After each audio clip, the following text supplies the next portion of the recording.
بسم الله الرحمن الرحيم الحمد لله والصلاة والسلام على رسوله الكريم سيدنا وحبيبنا وعظيمنا ومولانا محمد صلى الله عليه وسلم رب اشرح لي صدري ويسر لي أمري واحلل عقدة من لساني يفقه قولي abaluganda mwenna abatulaba ku Salam TV abami n'abakyala assalamu alaikum wa rahmatullahi wa barakatuhu.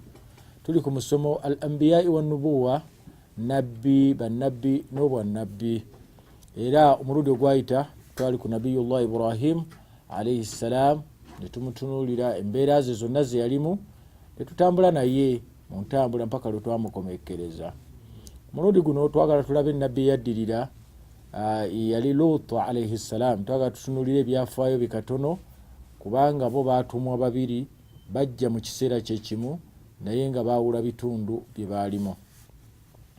Allah subhanahu wa ta'ala ategeza mu Qur'ani y'ekitiibwa aga nti wa Luta ba'da a'udhu billahi minash shaitani rrajim aga nti wa Luta nabiyullahi ti wa Lut idh qala liqaumihi yagamba abantu be ti ata'atuna alfahisha mukoze ebyobuwemu wa antum tubsirun nga nammwe mulaba a innakum mazima basajja mmwe la ta'atuna rijalan shahwatan mufuna obwagazi mbasajja bannammwe min duni nisa awatali bakyala bal antum qaumun tajhalun naye bantu mmwe mwesiriwaza muli bagwagwa. Lutu alayhi salam gwe twogerako min ar-rusul al-kiram abali mwambabaka ab'ebitiibwa wakad dhakarahu Allahu ta'ala Allah yamunnyonnyola fi adidi min as-suwar al-Qur'an mu sura nyingi nnyo za Qur'ane muzo mulimu surati al-A'raf mulimu surati Hud mulimu surati Hijr mulimu surati Shu'ara wa surati Naml wa ghayriha min as-suwar al-Qur'an nezimu mu sura eza Qur'an Lutu alayhi salam yayogerwako wa dhukirati qissatuhu era ebyafaayo byayogerwako ma qaumihi awamu n'abantu bimufassila nga bigenda byawulwayawula fi ba'd suwar muzimu mu sura eziri mu Qur'ani wa mujmala fi ba'd al-akhar ate nezigenda nga zigattibwa mu sura endala. Nasabuhu alayhi salam olulyo lwa nabiyullah Lut alayhi salam huwa Lut ayitibwa Lut bun Harun bun Tarh yani Azar muzukuru wa Azar era nga Azar yazala nabiyullah Ibrahim alayhi salam wa hakadha nabwekityo ila akhir nasab sayidina Ibrahim abalibwa ngava mu famire ya mukama waffe Ibrahim alayhi salam waqad ba'athahu Allah ta'ala Allah wekitibwa yamutuma fi zamani Ibrahim al-Khalil nga amutuma ku mulembe bajja bwe bamu ne nabiyullah itibwa Ibrahim alayhi salam bali ku mulembe gumo wa huwa ibn akhihi era Lut alayhi salam mwana wa muganda wa Ibrahim alayhi salam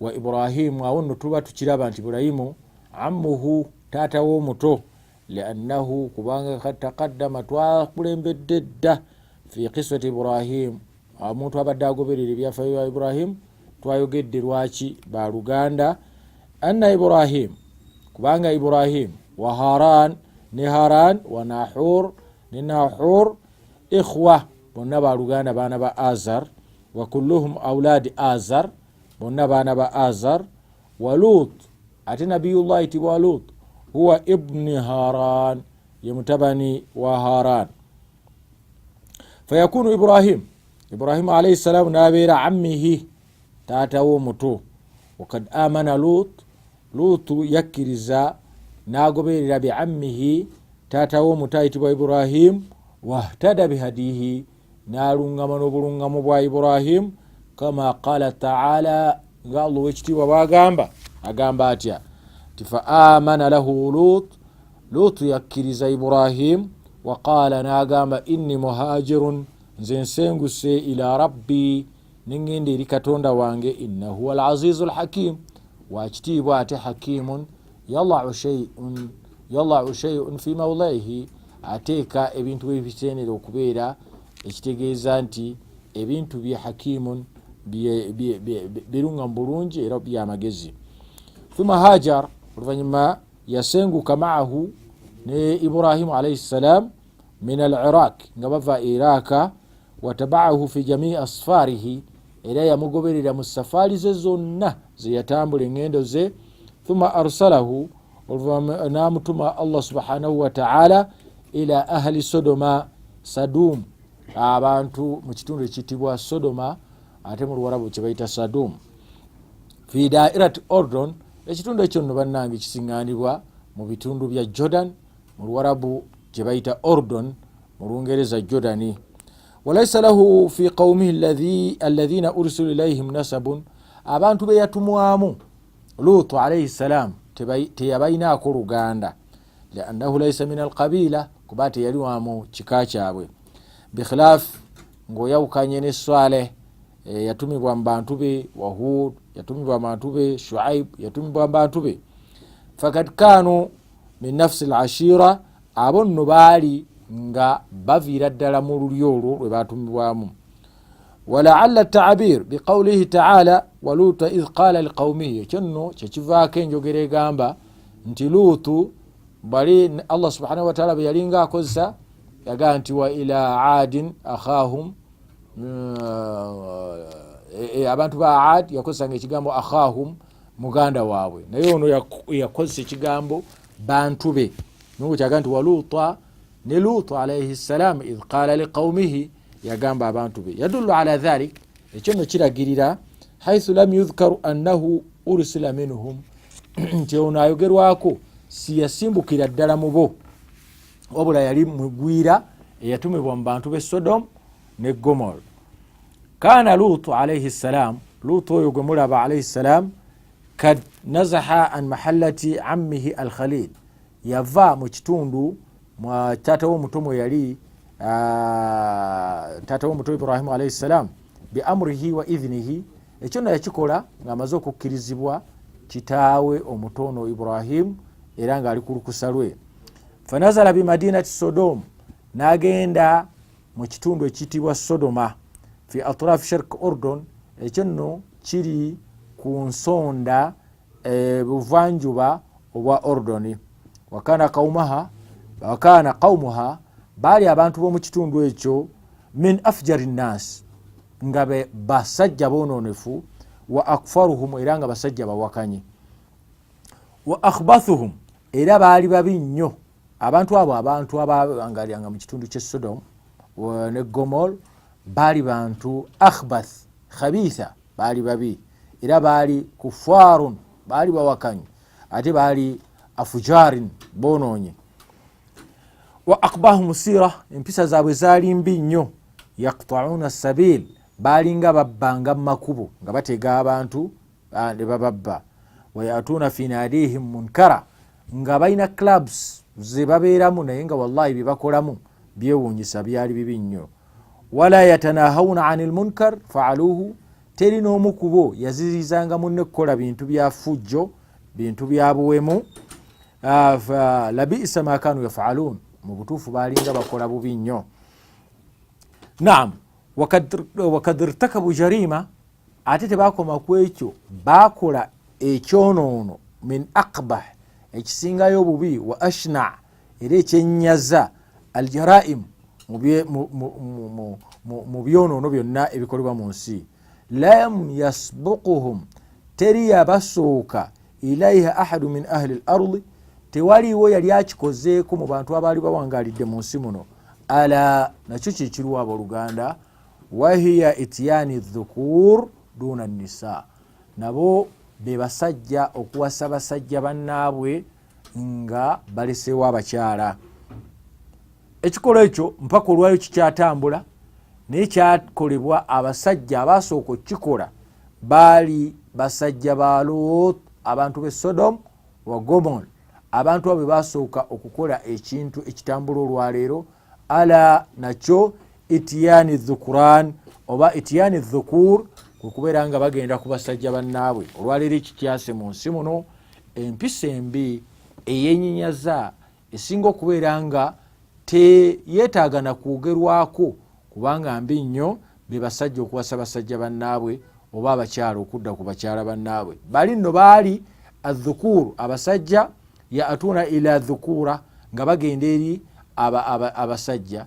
Abakyala tebaaliwo mu kiseera ekyo, naye kakati ate olwaleero development enkulaakulana bekigenze kidevelopinga n'abakyala ne babeera nga bakyenyigiddemu.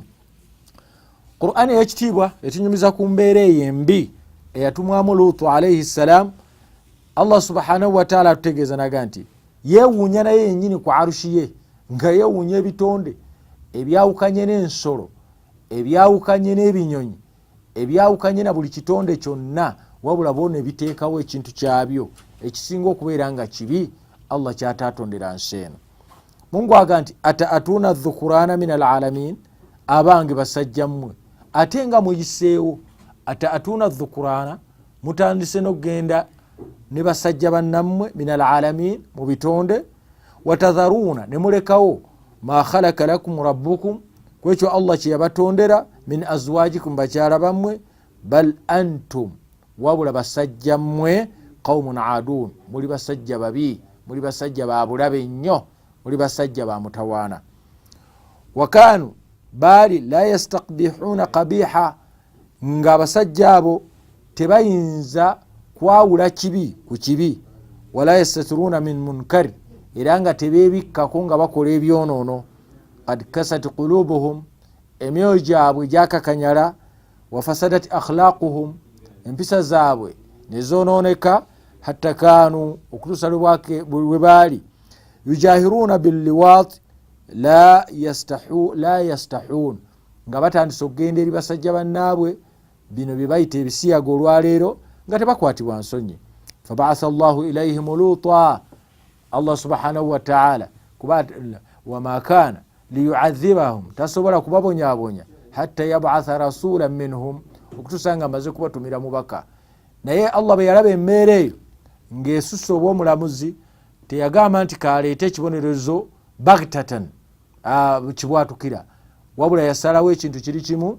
Fabaatha fihim, yabatumira mangu Luutan, omuntu ayitibwa Lut, nabiyullah Lut alayhi salam. Fadaahum, musajja ono Luutu alayhi salam abeerenga abakoola nabiyullah ila Allahi, badde eri Katonda. Wadhakkarahum, yabajjukiza n'abajjukiza embeera ey'obutonde gye batonderwamu. Wanahahum, era n'abaziyiza okubeera nga bakola ebikolwa bye bakola ebyali ebibi, ebyenyaza, ebyali nga tebigwanira kitonde kitegeera omuntu okubeera nga adda ku jinsi bye bafaanagana, nadda ku musajja munne oba omukyala ku mukyala munne. Wakhawafahum, yabatiisa ba'asa Allahi, obubi Allah subhanahu wa ta'ala ebibondezo bya Allah byajja okubatereera. Falam yabahu lahu walam yartadi'u, tebaafaayo wadde okukyusaamu wadde okukireka. Falamma alaha alaihim haddaduuhu, bwe yamala okubalemerako baamukangakanga bitardin, nti oli mugwira tujja kukugoba mu kitundu kyaffe. Wal ikhraj, n'okumufulumya min baini adhuhurihim, wakati w'emigongo gyabwe, okumugjawo aviirewo ddala. Qaalu, baamugamba bati, Allah tunyumiza n'atutegeeza mu Qur'an.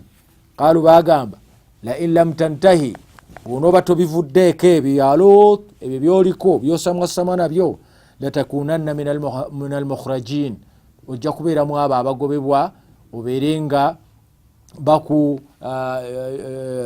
deputation, nga bakujja bakudipotinga okuva mu nsi eyo okugenda gyonna gy'onoolaba. Kama qarraru, ng'era bwe baayisa etteeka, tardihi, ery'okumugoba, wa tardi, n'okugoba man amana ma'ahu, abo abanaabeera nga bamugoberera. La li shay'in, sibamugobera kintu kirala kyonna, illa li annahum unaasun yatatahharun, nga bakwasa ensonga qarar, etteeka oba ekiwandiiko kye baayisa nti abo nno abagoberera Luutu unaasun, bantu, yatatahharun, abeetukuza, ababeera nga beeyisaako, nabo nga ate balabika nga ababyagala, naye yatatahharuna, beetukuza, beefuula mbu bagoberera Allah, mu Katonda waabwe yabibagaana. Wala yartakibuna aljaraim, era abantu abo lwaki beepankapanka bo, ne batakola byetukola mu byonoono bino allati kanu yartakibuha bye baalinga bakola aba qawmu Lut. Ulaika alqawmun abantu naabo dhalluuna babuze. Fama kana Mungu atunyumiza mu Qur'ani nagandi fama kana jawaba qawmi fama kana jawaba qawmu tekwali okuddamu abantu ba Lutu bali be yatumwamu illa an qalu okujjako bagamba okhruju ali Lut mufulumye abantu ba Lut min qaryatikum mu kyalo kyammwe innahum mazima abantu abo unasun bantu babi nnyo yatatahharun betukuza. Wa hadha muntaha safa eyo nayo enkomerero y'obugwagwa wa qillati al-aql n'okubeera nti amagezi baali tebalina wa tafkir n'okulowooza kwali kutono. Ya Allah mata kana ijtinabu ar-radha'il wal qaba'ih yu'tabaru jarima yanbaghi an yu'aqaba alayha al-insan bit-tarri wal hirman.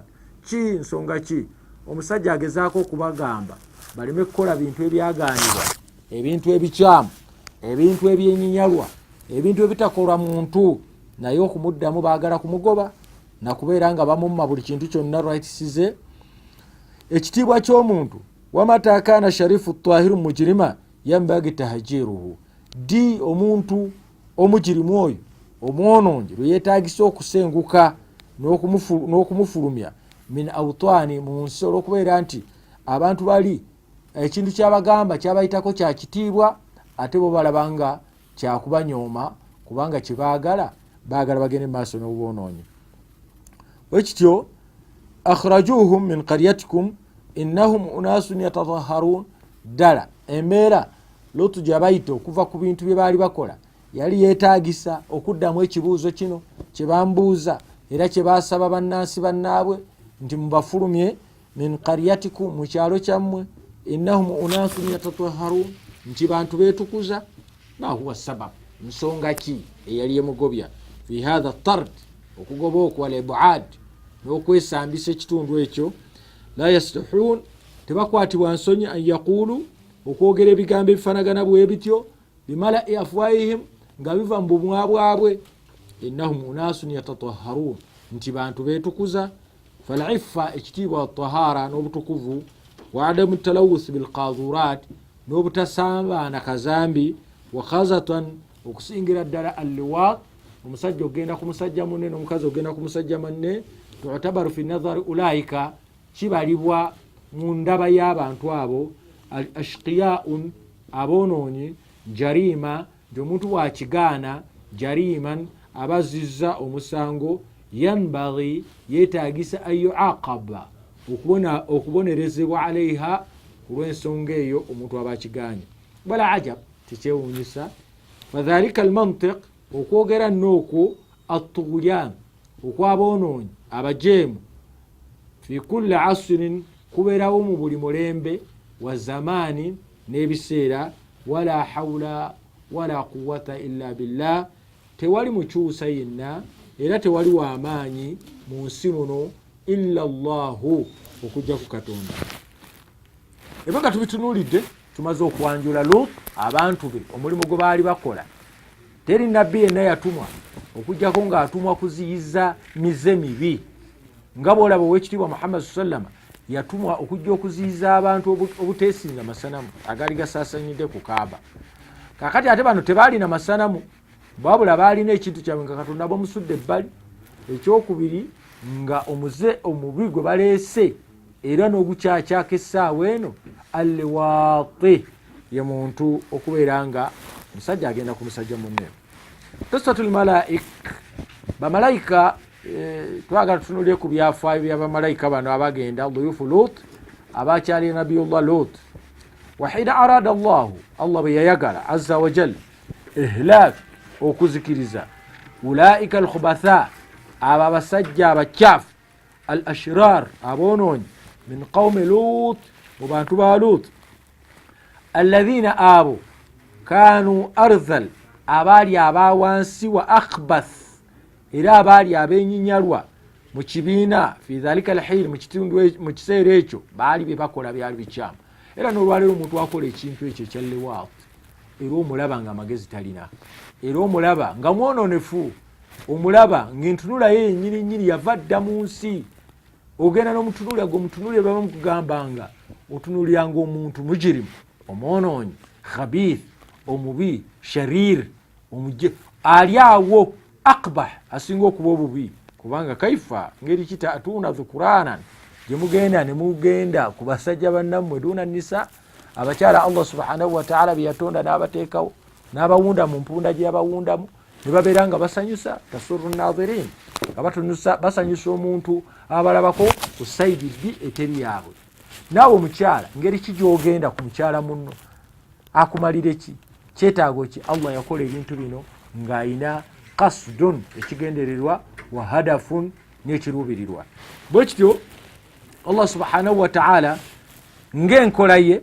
yasooka kutuma nabbi ng'abatiisa yukhawifuhum abatiisa wa yudhakkiruhum ng'abajjukiza arusala ilayhim almalaika yatuma malaika liyuqallibu alayha liyuqallibu abasanyewo obusanya aliha ng'ekiri waggulu yakuula amayumba gonna mu misingi gyago n'agafuulira mu bbanga nga bwe tujja okulaba n'abeera nga afuula aliha obusolya safiliha n'abubeera nga bwe bulinga emisingi wakana lahum qura khamsa baalina ebyalo 5 wayazidu adaduhum ng'omwendo ogwali gusula abagirimu abo baali basukka mu 400 baali basukka mu 400,000 emitwalo 4 kama yadhkuru dhalika almuarrikhun nga be boogera abatunuulizi.